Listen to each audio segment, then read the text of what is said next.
It is Texas Money and Business. Thank you so much for joining us today. Good to have you right here, and good to have our host, Doug Parker, here with Ambitious Radio Network. And Doug, a great guest lined up today. Good to have you back on. Yeah, thanks so much, Ron. Good to see you. And we do have a great guest today. We've actually got an Olympian on the show with us today, so we're real excited about that. As we get started, it's hard to believe, kind of as we continue to grow this, that we're already on episode number 13. So we talk about business, entrepreneurship, finance, interview, interesting guests like Johnny Quinn we got today, but we couldn't make any of this possible without our sponsors. We got free electricity, dfw.com, repairmycreditnow.com, and all3reports.com. That's all the number 3 reports with an s.com. If you need to copy your credit report, go there and get that. So, we're going to be talking, as I mentioned earlier, Johnny Quinn. He is an Olympic athlete, a former NFL player, entrepreneur, and all-around great guy. I've known Johnny for a couple years now. And Johnny, how you doing today? I'm doing good. Thanks for having me on. Absolutely, man. I've really, followed you over the last couple of years as I got to know you, and you have just really done some very exciting things with some of the companies you're involved with, the speaking and motivation, just all those types of things. But tell us just a little bit about yourself. I know that you're from here in McKinney, Texas, but were you born here in McKinney? No, I was actually born in Harrisburg, Pennsylvania. All my family's from back east, but we moved to McKinney, Texas when I was 6 years old. So, Doug, I am a Texan now for being here for so long, and grew up in McKinney.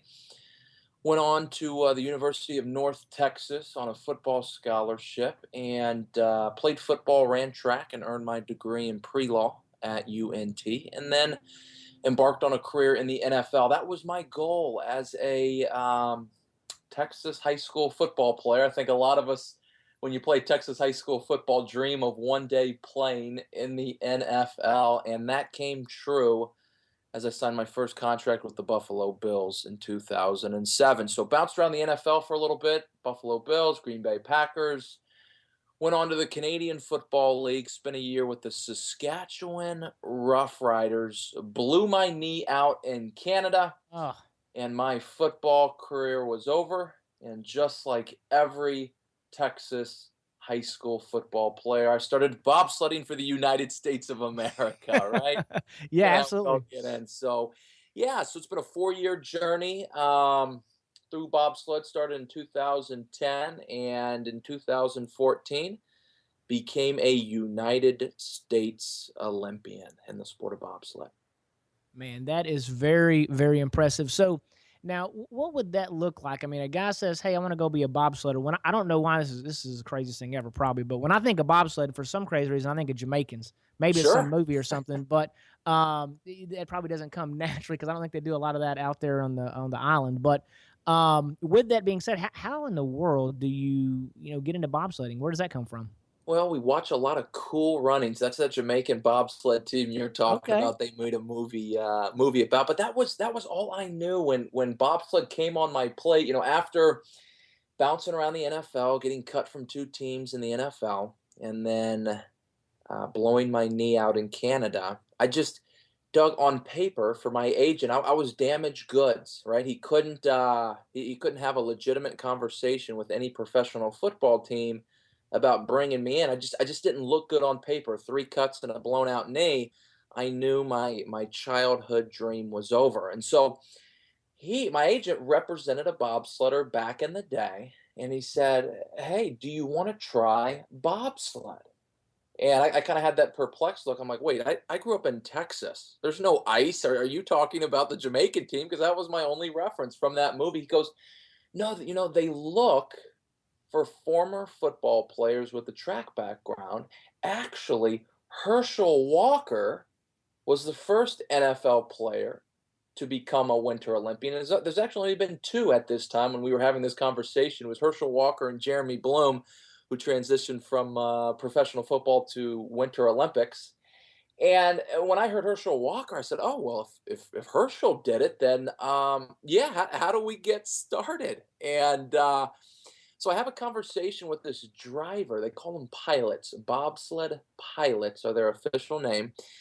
And I'm having this conversation with him about potentially coming out to the Olympic Training Center. He goes, Doug, he says, "Hey, why don't you come up here, Lake Placid, New York, here in a couple months push a bobsled around, see if you like it. And I said, okay, I'll come up. But if my agent finds a football team, I'm out of here. I'm going football. I'm going to my true love. Well, true story. A month before I'm supposed to report to go try this bobsled, I get a call from this driver. And he says, hey, one of my guys has showed up overweight. Do you want to come up now and compete in the U.S. four-man team trials? And so I said, well, when's the race? He goes, it's in 2 days. I said, 2 days? I said, I've never pushed a bobsled in my life. He goes, all you have to do is get in the sled. True story, Doug. He flies me in the night before team trials. My first time ever on ice was at the U.S. four-man team trials. First time pushing a bobsled, and we took third place. It was unbelievable. Unbelievable. Man, that is a crazy story. So no experience at all. You get up there the day before and you just jump in. You just got to jump in. That's what you got to do pretty much. Push and jump. That's right. And I slipped getting in the sled and but got in. We made it down with the third fastest time and took bronze. Man, that is fantastic. One thing that I want to touch on a little bit, you mentioned, 3 cuts, a blown out knee. Everybody seems to think people are overnight successes and they see all the great stuff, but what, they don't realize is there's a thousand situations that always you have to persevere through, and very few people are overnight successes. So it may have seemed like an overnight success, for you when it comes to the bobsled stuff, because it hadn't something you'd done before, but obviously you're a professional athlete, you keep your body in certain condition, those kinds of things. But let's talk a little bit about that feeling. I mean, I've had some hard times in life as well, but when you the first time, you get cut. So obviously you go to McKinney High, you're a stud athlete, you're a wide receiver that's catching everything. You got, glue on your hands. I mean, you just make it happen. But then that you go to the next level, it gets a little more difficult. You go to the next level, it gets a little more difficult. What's that feeling like the first time when you kind of got that news that, hey, you know what, we're gonna pass? Doug, that was tough. I had quite a bit of success at McKinney High School, went on to the University of North Texas, and was there really at a good time. We won 3 conference championships, played in 3 NCAA bowl games, and I left as the school's all-time leading receiver. And so when I entered the NFL, Doug, my background was I had quite a bit of success. And so when I got that call from Buffalo, where they said, hey, Johnny, you know what? We don't think you're good enough. We're not going to keep you around. Today, we are cutting you. To hear that, right? For someone to say that to my face. I mean, Doug, maybe somebody said that before behind my back. I don't know. But for someone to look me in the eyes, tell me that's tough to process, because leading up to this moment, it's been success after success after success, and now I'm suddenly not good enough. So was there a season where you were just kind of down and out? I mean, did you just shake it off? I mean, you get the call, it's probably like, I can't believe this. This is not what I was expecting. Do you go back and just hit the gym? Is it a time where you're kind of, not, maybe, I don't know if you're depressed. You're a pretty positive guy, but I mean, is it, what was that like? How did you bounce back? Well, I tell you, who you surround yourself is so important. I had a great family support that I can lean back on. A great influence of friends that I could lean on, and living in Texas, growing up in Texas, and we joke about it. When you play football, you learn the 3 F's: faith, family, and football. And I made at a young age, an authentic decision to give my life to Jesus Christ. But at that point, I started to realize that I was putting my identity in my career, right? I was putting my identity in me as a football player. And it really took me to lose that to get knocked down, to have this significant failure where when I signed with Buffalo, Doug, as an undrafted free agent at 22 years old, I signed a 3-year contract for $1.2 million. Hmm. And so to lose that, that was a big loss. And so I started, started realizing, what Jesus talks about in Matthew 7 about building your house on sand versus rock. I'm building my self-worth and my career. And so that's really what started to be the turning point for me, when I realized, hey, my identity was focused in my career and not in the finished work of Christ. And so that was a big wake-up call for me. Man, that's fantastic. Well, as we kind of wrap up this segment, we'll get into a little bit more of some of your Olympic escapades and some of the things he did while he was over in Russia. Remember, we've got a new Facebook page, so you can like us on the Ambitious Radio Network. And if you miss anything that we have here, we're going to try to put it up on ambitiousradio.com. Try to keep everything updated as soon as possible when we get done with the show. On our next segment, we'll hear more from Johnny and some of the things that he did while he was in Russia in the Olympics.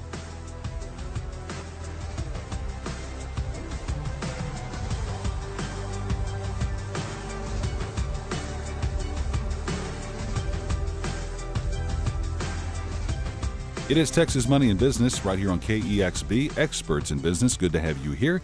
Doug Parker, our host, and Ambitious Radio Network on the air. Doug, it's all yours. Yeah, thanks so much. And we've got a really great guest today. We've got Johnny Quinn, and he is an entrepreneur. He's an Olympian. He's a former NFL player, and he's really been through all kinds of things in life. In the last segment, we were talking a little bit about some of the things that, when things don't go the way you expect them to go, and it's probably nothing like being a Texas football player and actually making it to the NFL. And that's probably seemingly the peak of life. But then the valley, I could only imagine is whenever it's over, and it always seems to be over for at some point, then you get that dreaded call. So we talked a little bit about that. Johnny, then you mentioned you got on the bobsled team. You did that, and I know you were kind of made famous by there was a door that kind of got in your way. But let's just talk about generally, going over there. You're an Olympic athlete. What's that like? I mean, that's such a proud thing to be part of what's going on, for the America, especially being in Russia. Sure. I tell you, it was so special. Just getting getting named to the Olympic team. I remember making that call home to my wife, who was my fiance at the time, and to my family and to my friends, that hey, I'm going to be on the United States Olympic team, and we'll be competing in the Olympics here in a couple of weeks. They named the bobsled team 3 weeks before opening ceremonies. And so, Doug, I tell you what was so cool being with technology is we were in Eagles, Austria at the time when the United States named the Olympic team. And, I'm in a 7 hours time zone difference, just about halfway across the world.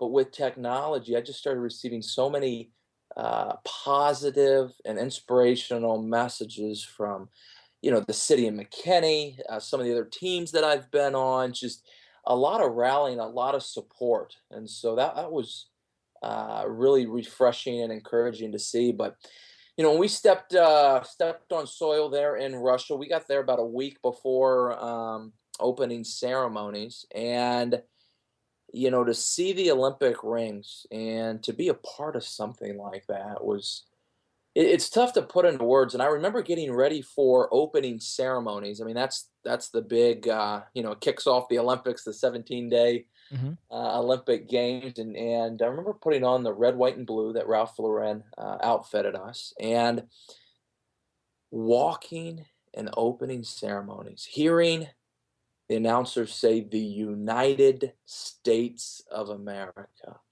And, Doug, to be a small part of the 230 athlete delegation that the United States sent to compete on a world stage, it was unbelievable. Here's what I need you to understand is that at 26 years old, my dream, my professional career as a football player was over. I was cut 3 times. I ended up losing $2.6 million in NFL contracts, and I blew out my knee. And so at age 30, when in the world of pro sports, they're starting to call 30 old Mm-hmm. to become a United States Olympian. It was so special, and I just remember, basking in the moment and just being so thankful and grateful for the opportunity that I have to represent our country on this world stage. Yeah, I was actually speaking with a guy a couple weeks ago that was from Poland, and he was from, I guess, the communist part of Poland back in the '60s, and he was talking about just how great it is to be here in America now, and the just how some of us can take that for granted. I'm born here in America. I've been here my whole life, and I try not to take it for granted. But I don't know anything any different. But to be in the Olympics representing America in Russia, you're a little bit younger than I am, but with that being said, I remember the Rocky movies and those kind of things, and it's like that had to be quite just an interesting dynamic to be over there representing us in Russia. Yeah, it really was. Leading up to the games, there was a lot of commotion about, maybe facilities not being ready, or, Sochi's considered a southern resort town, and it's about 30 kilometers north of the Georgia border, which is, the start of the Middle East. And on the other side of the mountain range is Chechnya, which, it's been recently known as a hotbed for terrorism. And so, uh, to Russia's credit, and one thing, when we stepped off that plane in Russia to go get set up, the Russians did a phenomenal job hosting a safe and successful Olympics. They did a great job with their preparation to make sure not only the athletes but the fans, whoever was coming to experience and support their country and just participate in the 2014 Winter Olympics, the Russians did a really good job hosting a safe and successful Olympics. That's cool. Yeah, to see it go off without a hitch, that was very, obviously very good. Now, I know they tried to lock you in your room or something. What happened there? I had a minor issue with my bathroom door. And what's funny here, Doug, is it was the day after opening ceremonies. And I mean, you want to talk about adrenaline and just being on cloud nine after walking in opening ceremonies. I just finished in the weight room, and I was back in my room. We had an interview with the Today Show later that afternoon. And so I wasn't pressed for time, but taking a shower, and I get out to go get a towel, and I can't get out of my bathroom. And so I check the lock button to make sure it's unlocked, and it's showing to be unlocked. But I can't get this door open. So I start, pushing and pulling and prodding and trying to, shimmy this door loose. Nothing's happening. Well, my roommate, he's still in the weight room, so he's not back yet. But my other two teammates, they're kind of on the other side of the shower, right? Their room nestles up on the other side of the shower. So I start banging on that side of the wall to see if I can get their attention. Well, there were some of the facilities still were under construction, and so they thought it was construction workers making a lot of noise and putting their iPods. And so I'm sitting in here in this bathroom, can't get out, and I'm in there for about an hour, and I wasn't panicked or anything. We had running water, and it was only a matter of time before my teammate was going to be back from the weight room and assist and help me get out this door. But I remember that in the village, all the rooms run parallel to a hallway. And so after being in there for an hour and a little frustrated, I start banging on things in the bathroom, along the side of the hallway to see if maybe there's a bystander walking down the hallway and can offer some assistance. And I get to the door and I hit it. I hit it pretty good, and it cracks. And so I wind back, hit it harder, and my fist goes right through the door. Whoa. And so at that point, I can see into the other room, and I'm like, well, it's time to get out of here. So I break the door down wide enough to get out, and I get dressed, and I look back at the door, and I see this just giant manhole. And so I'm thinking, oh my goodness, I'm going to get in trouble for breaking this door down. So I take a picture. I head down to the office where the USOC staff is. to let them know, hey guys, ran into an issue with my door. I wanted to crush the myth of maybe horseplay or what. Hey, I was taking a shower, couldn't get out, had to break down the door. Here it is, just happened. And so they sent a staff up and had it replaced pretty quickly. But I remember after I notified the USOC, I go into the training room, get a little work done on my hamstring, and Doug, I've got a pretty good sense of humor, and Mhm. so I'm thinking, okay, I've got this picture of this manhole in this bathroom door. I'm gonna put it on social media, maybe get a couple retweets, maybe some funny comments, and so I post it, and I remember putting my phone down for a few minutes and come back, and I pick my phone up, Doug, and my phone is like scalding hot, like it's been working overtime. Whoa. And so I turn on the screen and my notifications are going nuts. The BBC were the first ones to pick it up, and they sent it out to Yahoo. But turns out 28,000 retweets seen by an estimated 10 million people That's crazy. around the world. Who knew a door would create that much excitement? Man, that is fantastic. Well, I'll tell you what, as we're wrapping up here, that was a great story about American pride and representing our country and going to another country that treated you really, really well.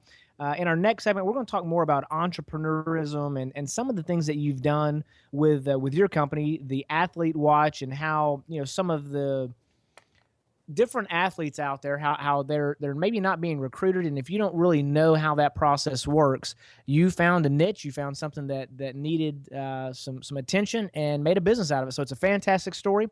Look forward to hearing that. Today we've got Johnny Quinn, Olympian, former NFL player and entrepreneur on the show. We're so excited to have him here on KEXB 620 AM, Experts in Business, and the Ambitious Radio Network.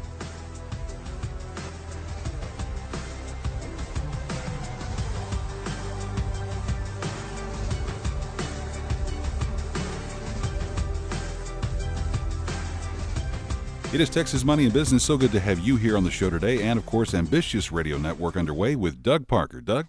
Yeah, thanks, Ron. Appreciate all the work that you do, keeping everything under control and operating the board and producing everything. Thanks so much for that. Today, we got a great guest. We've got Johnny Quinn, Olympian, on the show. He's also an entrepreneur. And in this segment, we want to talk really a lot more about that, how he started his company, the Athlete Watch, and really what is it all about. So, Johnny, how was it that you decided that, there's a need for these services? Well, I had such a tough time getting recruited. And as a family, we were a little confused because, the experts were telling us, hey, make all the plays, win all the awards, score all the touchdowns, and that's how you get scholarships. And Doug, logically, that makes sense. I mean, make all the plays. And my senior year at McKinney High School went very, very well. I led the entire state of Texas in receptions at the Class 5A level and finished second in receiving touchdowns. And here's the kicker, Doug. I had zero scholarship offers. And That's so at crazy. 18 years old, and as a family, I'm the oldest of two boys. This is our first time to go through this process.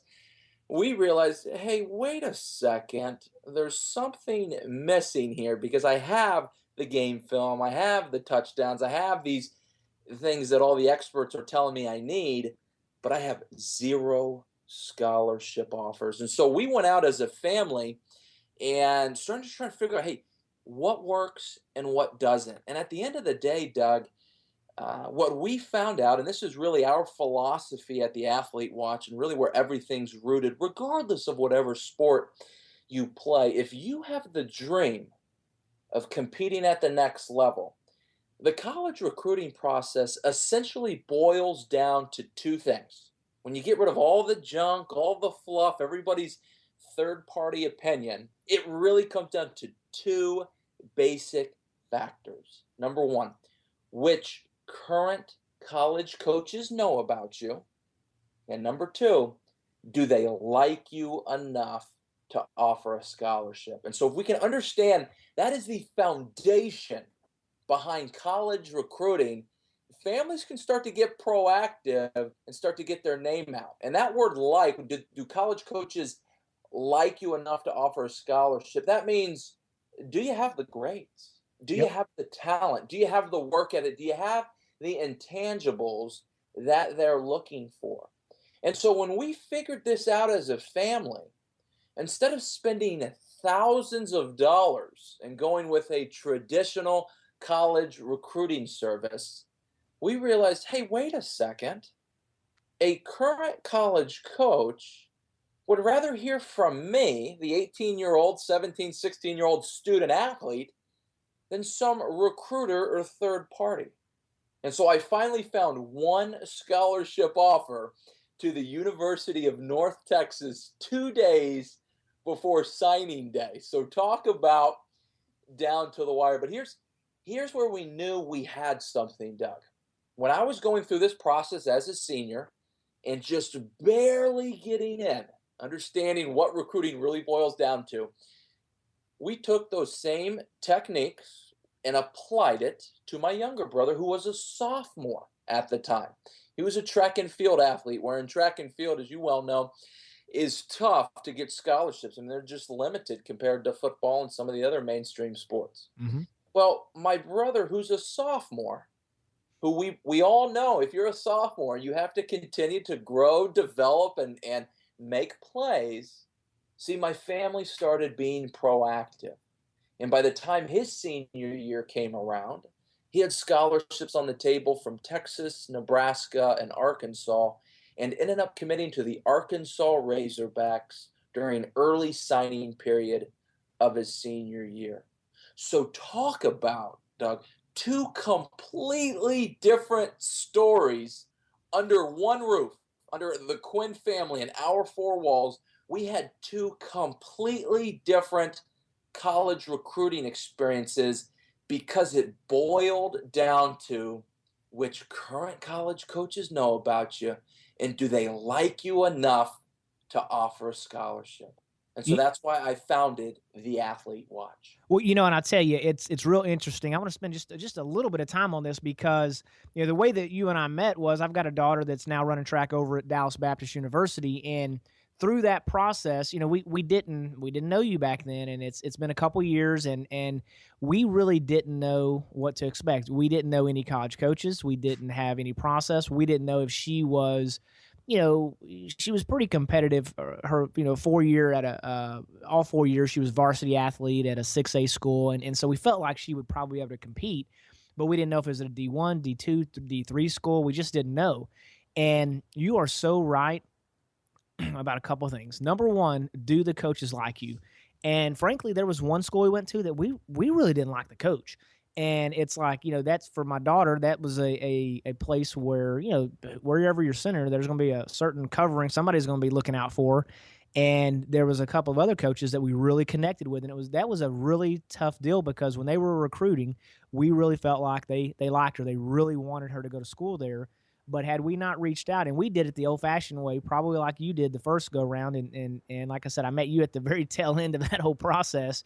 But it's very important, and your kids' resumes, the things that they're doing, the work, the volunteer hours that they get, all those things are important, and it helps to build that resume. And of course, if you're in track, I mean, time or distance, whatever you're doing, jumps and those kind of things, that's always very, very important. But there's coaches that'll absolutely, if they don't like you, if they don't like your character or whatever, they'll pass on you. So it's when I saw your program and what you had put together, it is very impressive, and how you really present to kids. We've got probably 2 or 3 minutes left, so we can talk a little bit more about that. But tell us how it is that you get the kids in front of the coaches, and then how you really present them to show how likable, if you will, that the kids are. Sure. So we build these online student athlete profiles that give our families complete control of what their profile looks like. And Doug, we have a database with 25,000 college coaches. That's every division: D1, D2, D3, NAIA, and junior college. And, I never bought into you have to be a certain height or weight to get a scholarship, only because I'm 5'11", and I went and played in the NFL. And so I realized that height and weight, yeah, if you're bigger, stronger, and faster, you'll look better on paper. And that is can definitely be a plus. But at the end of the day, that's a variable. And if a college coach falls in love with you, it doesn't matter. What we built when we built this database, Doug, one thing we can't adjust, one thing that we can't skirt around are grades. And so we have filters in our database that allow families to plug in their SAT and ACT scores, allow them to plug in their GPA, their class rank. And with this database, our families can customize searches by regions, by states, by division level, plug in their son or daughter's grades where they're currently at, and it will populate a list of schools that would match their fit, at least academically, getting in the university for academic admission. So, what it does, Doug, it gives families a starting point.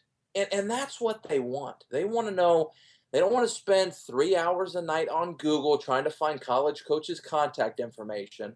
They want to, in a matter of a few clicks, have a populated list that is customized to their son or daughter's goals that are relevant to their academics and that give them a chance. Because we truly believe when families are given truthful and accurate information in the college recruiting process, better decisions are made.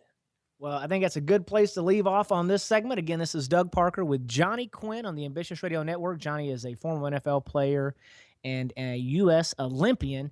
We're so excited that we had a little bit of time to spend with him today. In the next segment, we're going to talk a little bit about leadership, some of the things that maybe he has folks mentoring to him, and then just other things about how he recharges and other stuff. Right here on KEXB 620 AM, Experts in Business and the Ambitious Radio Network.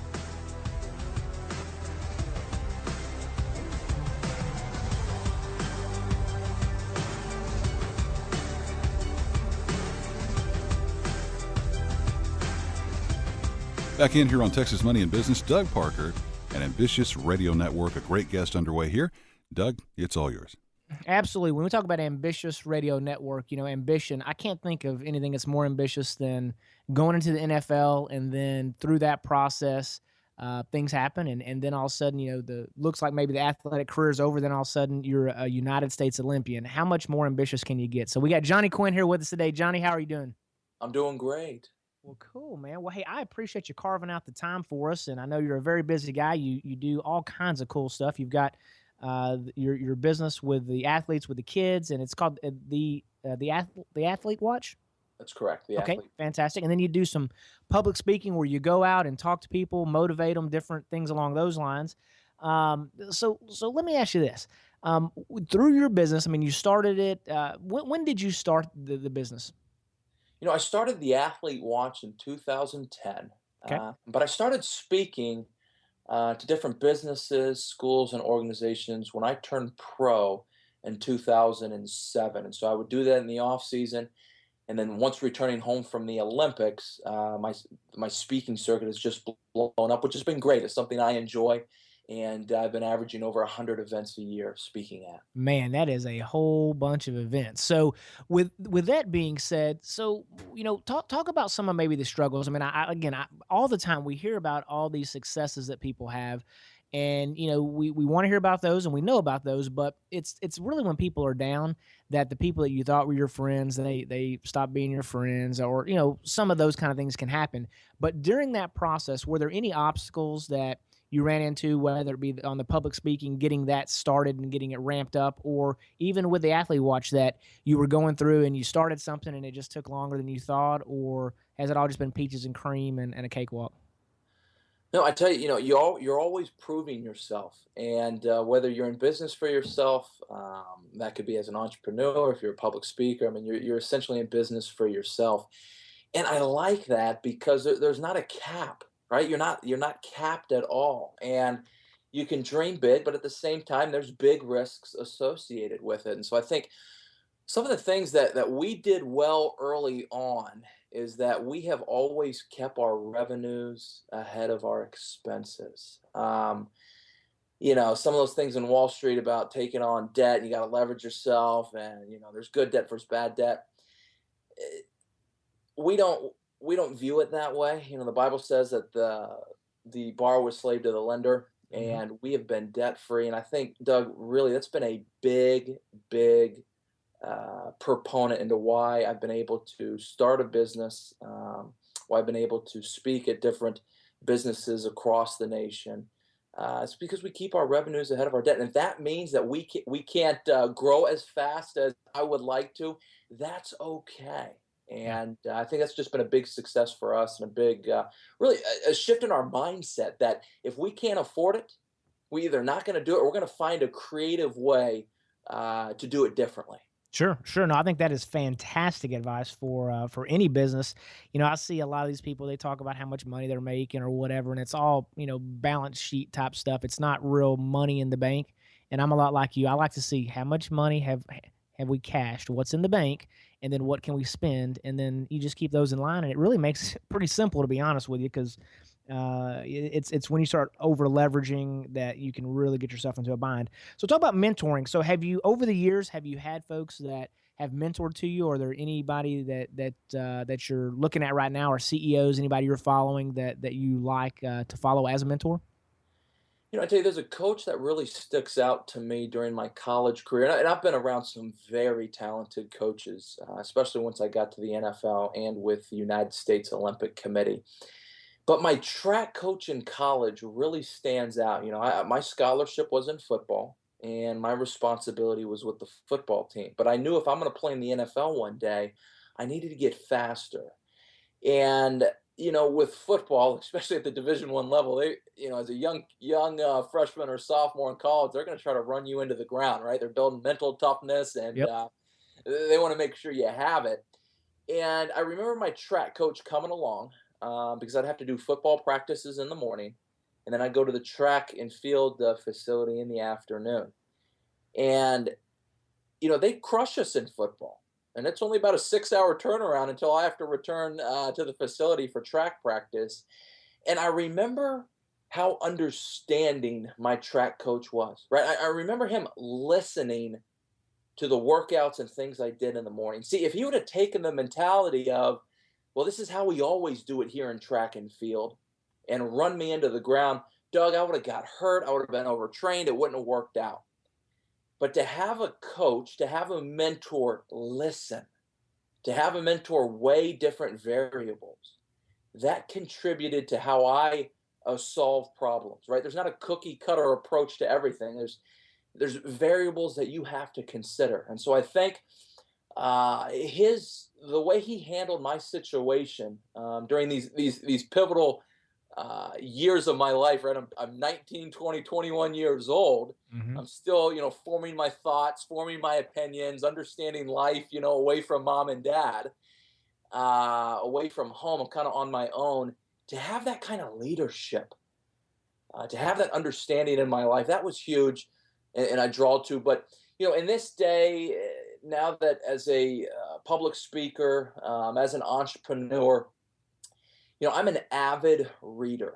I truly believe leaders are readers, and readers are leaders. And so I'm always trying to pick up knowledge. I mean, think about this: the day that we live in today, we have access to people's greatest knowledge for under $20 in a book, right? I Yep. mean, we have knowledge that we can go out and get. If I do a lot of my reading on an Amazon Kindle, that I can get for $9.99. And so, if I'm leaving that on the table, this new knowledge that I can pick up, I'm missing out, Doug. I'm Yeah. just missing out. And so I've been very intentional, at least over the last few years, of being an avid reader. Well, let me ask you this, just because we've got just a few minutes left. So let's do this real rapid fire as we wrap up. Tell me a little bit. What's your favorite book?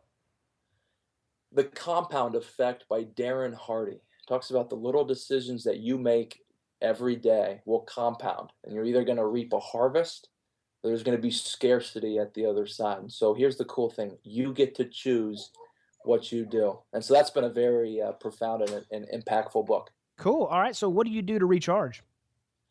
I rest. I Okay. rest. It's been, in this culture, it's culture says go, go, go, go, go. If you want to win and get to the top, you have to sacrifice everything, including rest. Well, that's not true. God designed us to rest after 6 days. And so building intentional rest into my schedule has actually helped me achieve more. Okay. Like that. Like it a lot. How about vacation? Are you a guy that likes to take vacations? My wife and I, we work together and we travel quite a bit on my speaker circuit. And so we always like to either stay a day late or come in a day early and experience the cities. We just got back from Chicago a couple weeks ago. I was speaking at LiftMaster, the garage door company, their marketing summit. And so we had a chance to stay an extra day and explore downtown Chicago, which I must say is a beautiful city. Absolutely. This time of year. Now go back in about 60 days and you'll freeze to death. But You're yeah, probably right. it's Yep, great yep. this time of year. Well, I tell you what, I am so appreciative of your time today and really just carving that out.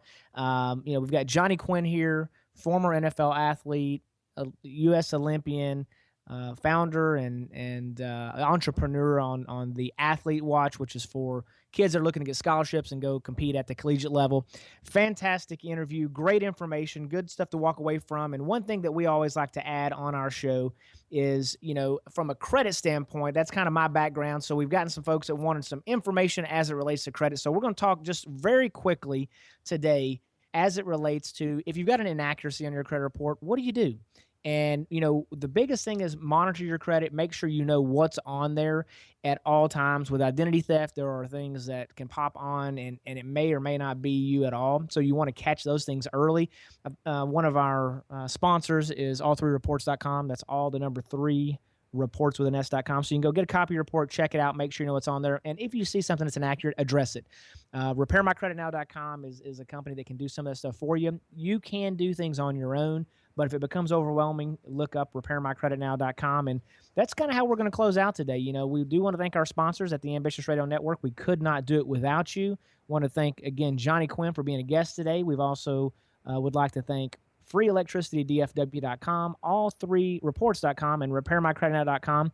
Tune in on Wednesdays for Texas Money and Business right here, 10 to 11 a.m., 6:20 a.m. KEXB, Experts in Business and the Ambitious Radio Network, ambitiousradio.com. Next week, we're going to be visiting with Mike Oren with Speakeasy. Mike is a lifelong media junkie and digital early adopter. He founded Pegasus News and has served in a wide variety of leadership roles over the years. Remember, you can make money or you can make excuses, but you cannot make both. Go out there and be ambitious.